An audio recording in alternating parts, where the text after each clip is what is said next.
Osibyotano omulungi yali Channel 44 tukwaniza mu kitundu kyaffe eky'amawulire aga 44 Olweggulo. Olunaku lwakubiri ennaku z'omwezi ziri 17 omwezi guno ogwokuna oba guyita ogwakafuumula mpawo omwaka gwa 2023 zineze essaawa endagaanye ez'amawulire gaffe mu lulimi Oluganda nze muzaana wa Kabaka Erius Namugambo gakutuusaako ne Munange Livingstone Kaweesi ku lw'abakozesa obubonero.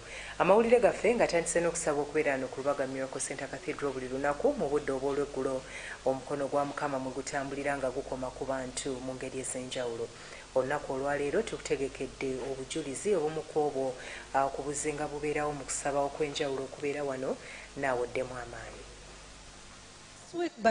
Last week but one, najjira mu wheelchair she came here in a wheelchair. nga nafuna stroke. She had gotten a stroke. Musumba nasabira. Pastor prayed for her. Nagenda okuddayo okutuuka ewaka. By the time she returned home, nga ntambula. she was able to walk. My God. Omukono. The arm nga nagwo gukola. was able to move. Mu butuufu nayita mu kizibu na collapsinga. She collapsed. Nengenda Emengo. She was taken to Mengo Hospital. Emengo ne bangamba ngende for a scan. In Mengo Hospital they referred her to a scan. Scan ne bangamba nti no nafuna clot. The results came revealing that she had a stroke from Nakasero Hospital. Nakasero nga nebangamba nti no era ngende mu scan ewalala. Nakasero Hospital they referred her to another scan. Era ne bankebera. They tested the her. Second round clot. She didn't have a clot. Nengamba I have to go to Lubaga. By morning Cathedral, she said she has to come to Miracle Center for prayers. Because it's impossible for one result to show clot and another result does not see any clot. So she came here. She was helped. Pastor prayed for her. She was able to walk. She's able to do everything now. That entire side was not functional. She's grateful to God for life and who she is. It's been the grace of God. Come on, get up on your feet. This was last Friday, Saturday. My God, I'm looking at you now. When you got out of the wheelchair, your body was very weak, but the miracle had begun. Especially this side. When I saw you raising the hand, I said, my Lord. You know, sometimes we see miracles, and then when you see a miracle, you wonder. We serve a mighty God. Please come up here, because you are on the same stage. Look at how she's walking. Come on, somebody clap your hands. That is the lady who came here to be prayed for. This is the one now. There are two different people in just a week. May the Lord make you the best you have ever been. My God. So when people see you, what do they say? A miracle. Praise the Lord. Ebyo bye bimu ku bibeera wano ku Lubaga Miracle Center Cathedral. Bw'olaba akamwenyumwenyu naawe teweewuunya ebyo Mukama by'abeera akoledde abalala biba bikwewuunyisa, naye twongera kutegeeza nti ojja obeerewo mu kusaba kuno Mukama naawe omutegeeza ensonga zo, tomanya ekiseera kiyinza okuba nga kye kino ekikyo, ate naawe okubeera ng'ofuna enjawulo mu bulamu bwo. Okusaba kuno kubeerawo buli lunaku mu budde obw'Olweggulo, ate twongera n'okukubiriza ensigo y'Ekaramoja togirekayo nayo jangu nayo. Nga tweyongeddeyo mu mawulire gaffe amalala ge tukyalina ng'ensonga ey'okubba amabaati agaali galina okutwalibwa mu bitundu eby'Ekaramoja ekyakutte wansi ne waggulu, ate olunaku olwaleero yaliko ssenkagale w'ekibiina ekya Forum for Democratic Change Dr. Kizza Besigye avuddeyo naye n'avumirira ensonga y'emu. Munnamagye eyawummula era nga yali ssenkagale w'ekibiina kya Forum for Democratic Change Dr. Kizza Besigye avumiridde ekika ky'obulyake ekiri mu ggwanga nga n'ekiriwo kati kye ky'amabaati ag'ekalamoja abakungu mu gavumenti ab'enjawulo abaagegabanya era ng'abamu baasimbiddwa dda mu mbuga z'amateeka babitebye. Okusinziira ku Dr. Kizza Besigye, ababbi b'amabaati bano abayise abasazi b'ensawo era nga balina okukangavulwa olw'omuze guno omubi nga wannyonnyola. Abaagala okuyita mu kalulu bonna balina okuba ababbi, era abali mu palamenti eno gy'olaba bonna ababbi, kubanga banoonya ssente zinaakola ki? Zinaabaza okusooka baasasula ssente empitirivu okukola ki? Okujja. Era bwe babeerawo bagezaako kyonna ekisoboka okukungaanya ssente ze banaazaayo mu auction. Yensonga lwaki teri ayina n'omusimamo mu palamenti, kubanga abayagala kwogera kino ne bagamba nti ate waliwo kiri wali nasirikira.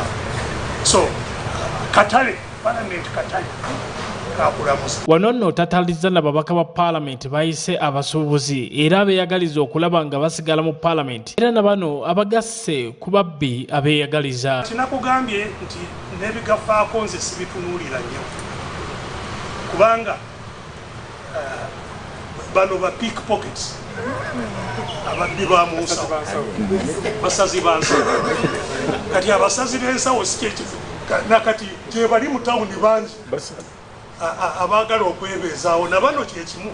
Nagambye babba nabo bafune ssente ez'okugenda mu auction. Kyekibaleetera of course gwe bakwata akangavulwe nga bwekikola ki, nga bwekyetagisa omulala at least atye, naye si kyekijja kumalawo ki ekizibu kino. Wano nno wasabidde abavubuka okuvaayo okutaasa eggwanga lye bayita eryabwe okulaba ate nga ebiriwo tebabimalaawo. Ekyabavubuka okuba nti mulembe gwabwe tekyetaaga na kwogerako nti mulembe gwammwe, kubanga nsi Uganda nsi y'abavubuka, bitundu 80 ku buli 100 eby'eggwanga lyaffe bavubuka. N'olwekyo tuli mu nsi y'abavubuka. Ate abavubuka ebbanga lyonna be bakyusa eggwanga. Wabula ku nsonga y'okuteesa ku ngeri ki gavumenti gy'eyinza okukyukamu, Besigye akakasiza nga waali omwetegefu okuteesa ne gavumenti eno naye waliwo ebirina okukolebwa. Gambye tetulina mutawana naffe kuteesaganya ne gavumenti, naye tetwagala kuteesa ku kintu kirala kyonna okujjako okulaba nti obuwambe bwe bateekawo bukola ki, buvaawo. So tetusobola kwogera nabo nga tuli nabo, batuula wali ne tuteesa ngeri ki gye bakola ki, gye bafuluma n'ekikola ki, nekiddako. So tosobola kugamba nti ogenze kuteesa nabo simanyi mukyusa amateeka.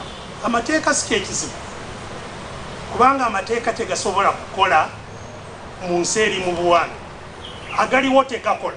Kati oyagala bakyuse bateekewo amateeka, ani anaagateeka mu nkola? Eno ensonga y'okuteesa ne gavumenti yava ku biri ate yo gavumenti ya Japan edduukiridde eyakuno n'ensimbi ezisoba mu bukadde 7 eza dola za Amerika nga zino zakuyambako okubabundabunda mu ggwanga lino naddala mu bitundu eby'Ekaramoja saako n'ebirala ebirinaanyeewo. Minisita Hilary Onek yabaddewo ku lwa gavumenti yakuno. Right now in the security arrangement that is supposed to secure people inside the Ensimbi zino za kuyambako abantu ababundabunda nga babafunira emmere ey'okulya ugase ne kaweefube bali okulaba nga bayambako mu kaweefube w'okulwanisa kakyuka y'obudde. Era mu lukuŋŋaana olubadde olw'abannamawulire otudde ku ssengejjero lya gavumenti mu Kampala, Engineer Hilary Onek nga ye minisita w'ensonga ez'ebigwa bitalaze wano wasinziridde neyeebaza gavumenti ya Japan olw'okubeera n'omutima omugabi buli kiseera ng'edduukiranga eggwanga Uganda. And girls affected by disasters. The climate change, by the way, here is not only drought. It also includes floods and these heavy storms that destroys sometimes livelihood and even the living conditions. Schools are deroofed and so forth. All those are part of the climate change impact on the people affected. On behalf of the government of Uganda, I would like to take this opportunity to thank the government of Japan. Newankubadde ng'ensimbi zino ziweebwayo era nga ziyitira mu kitongole ky'ensi yonna ekimanyiddwa nga UNHCR ekya United High Commissioner for Refugees nga kijja kukwataganiramu n'ebitongole ebirala okulaba nga abantu bano babundabunda bafuna obuyambi obwetaagisa. Among them, major challenges of really hosting this large number of refugees in our countries. And yet, in some cases, some donor agencies would want us to borrow to address some of the challenges which are partially contributed to by refugees hosting. So those are things we are going to discuss more in details, and we shall bring it out and see how to present it. Ngeri emu ambasada wa Japan wano munda mu ggwanga Fukuzawa Hidemoto wano wasinziridde n'ategeeza nga ensimbi zino eziweereddwa gavumenti ya Uganda bwe zaggiddwa ku mbalirira y'eggwanga lya Japan nga zo zigenda kutunuulira abantu ababundabunda ddala mu bitundu nga Karamoja Bugase n'ebirala eby'omu mambuka. Kyokka era agenze mu maaso n'akikkaatiriza nti ensimbi zino ziweebwayo okutunuulira ensonga ez'enjawulo nga eddembe ly'abaana abawala kwogase n'abakyala wamu n'ensonga endala omuli ng'ebbula ly'emmere n'okutereza obutonde n'enkyukakyuka y'obudde. With a strong focus on nutrition and food security, primary health care, gender equality, including protection of women from sexual gender-based violence and accountability, and of course mitigating post-COVID-19 impact, which is supported by JICA and OPM's National Disaster Risk Management Plan to protect vulnerable people. Wano weebaliza ebitongole ebyenjawulo ebikolagana wamu ne gavumenti ya kuno okulaba nga abantu bano abeetaaga obuyambi bwe batuukako. Denis Kato ku lwa Channel 44 Olweggulo. Ate ebyo nga biri bityo bo abalunzi mu bitundu eby'e Karamoja batiisizza okufuna abavubuka abakuuma obusaale nga bano bakuuma ebisolo byabwe nga kino kizzeewo oluvannyuma lw'ente mu kitundu eky'e Lango, Teso ne Karamoja okuba nga kibbiddwamu ente ezisoba eyo mu bina. Right now in the security arrangement that is supposed to secure people inside Karamoja and its neighbor, and also to secure the neighbors. This is like a boiling pot. It is now starting to boil badly again. And it's burning the feet of the Langi and the Asholi, Sebe, Lango, and it's spreading. And it's worse inside Karamoja. You mentioned you lost 400 cows. Yes. That's exactly what I lost from my own farm as an individual. Last week, they took mine. Last week? Yes. So, who are these actors? True, they are transporting cows, but they tell you that they are roadblocks. Roadblocks in Karamoja, manned by the security forces. But who opens these roadblocks? I have seen the stories of Maka, this charcoal. But and they are roadblocks. Who opens them? Those are the same roadblocks. Charcoal pass, the same roadblocks our cows are passing. A serious security matter that the leadership of UPDF must be concerned about.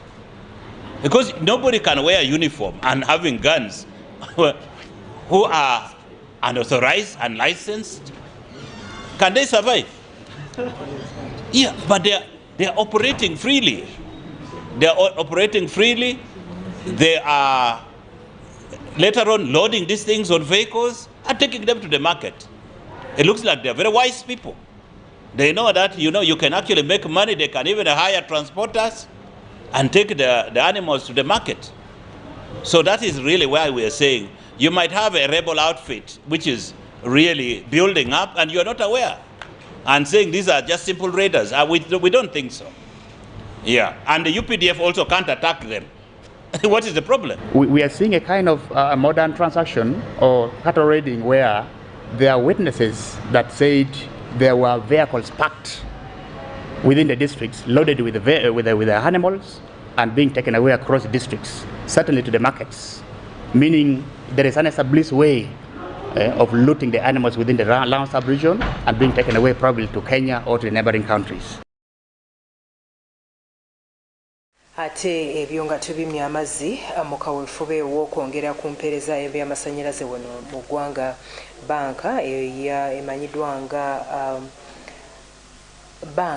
emanyiddwa nga sonyiwako katono mu kaweefube w'okwongera ku by'empeereza mu byamasannyalaze wano mu ggwanga banka emanyiddwa nga African Development Bank etadde ensimbi eziri eyo mu bukadde bwa $59 n'omusobyo mu nteekateeka ey'okwongera okubunyisa amasannyalaze mu bitundu by'eggwanga eby'enjawulo. The African Development Bank, I wish to commend ERA for conceiving such an idea and thank the project team that has worked with the bank to develop it to this stage for implementation. This initiative is a US $595,350 joint technical assistance to the Electricity Regulatory Authority of Uganda, ERA, and the Energy and Water Utilities Regulatory Authority of Tanzania, EWURA, for the establishment of a database management system, DBMS, to digitalize the regulatory activities of these two regulatory authorities. This initiative is being implemented with grant funding from the African Development Bank through its hosted Korea Africa Economic Cooperation Trust Fund, KOAFEC. Indeed, this project could not have come at a better time than now, as the world moves into smart technologies and systems across the electricity value chain. There's no opportunity for a complaint falling off. We find this as a very big plus. For the majority of electricity consumers, that's one of the things that challenges them. They think that when you lodge a complaint, you will not get a response, or you will not even get through. You try to call, the phones are busy endlessly. You try online and then you'll be promised and nobody shows up. Now with the development of this digital management system, all that is now going to be history behind us. And then there are other things like accessing reports from utilities.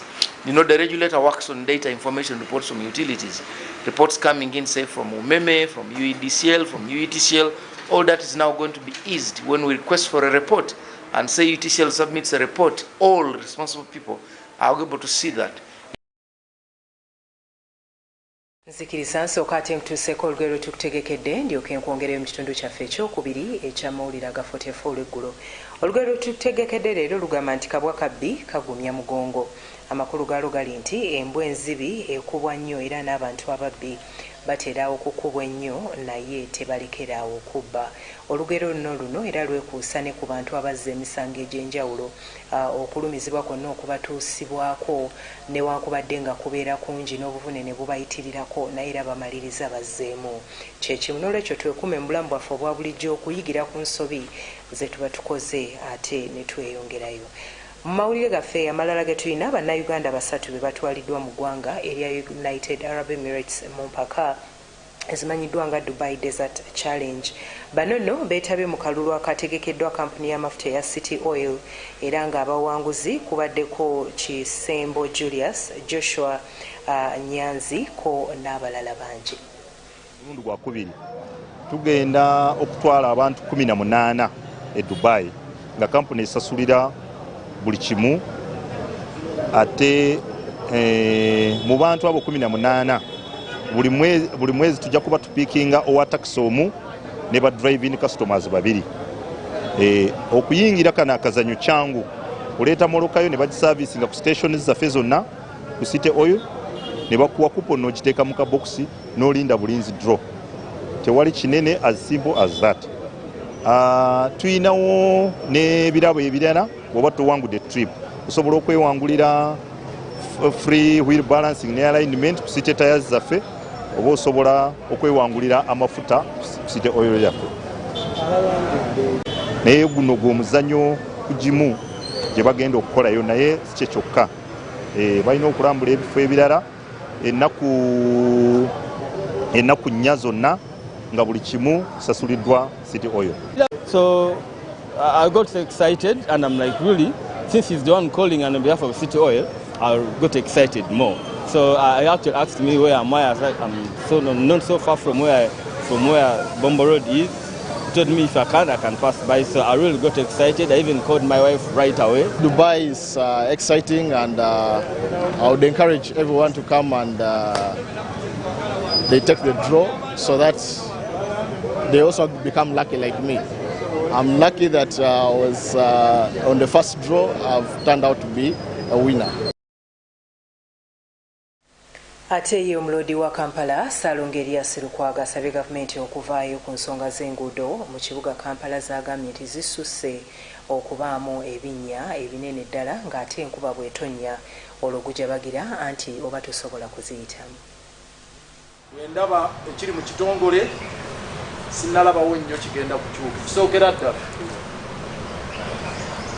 ba suppliers ababadde batuwa matiriyo bonna bali ku strike. Raw prices, Dr. Jayogedde wano, ekitongole nga institutions endala eza gavumenti nakyo kyayuuya. Total yebadde tusupplying amafuta agagenda bimotoka ebikola enguudo, ebimotoka ebyakasasiro n'ebirala, yasalako dda emyezi giweze egyo ena yagamba siddamu kubawo wattondo ly'amafuta n'erimu nga ebbiiru ez'erinnya bwetwamalirako omwaka 2022 nga babanja obuwumbi 2.6 billion. Kaakati bwe tuyimiridde zikubisizzaamu olw'okubanga waliwo ze baali baleese areas endala n'ebirala oli tamanya kiriwo naye mukama naye gye yavudde n'aleeta enkuba etakya netonye January, February, March, April buli lunaku nga timugiraba ekutte ya buli lunaku ya buli lunaku ebitaka byonna financial year baga nti sente tewakyali zigenda kuba obuwumbi 10 kuva ku 7-8 zidde ku buwumbi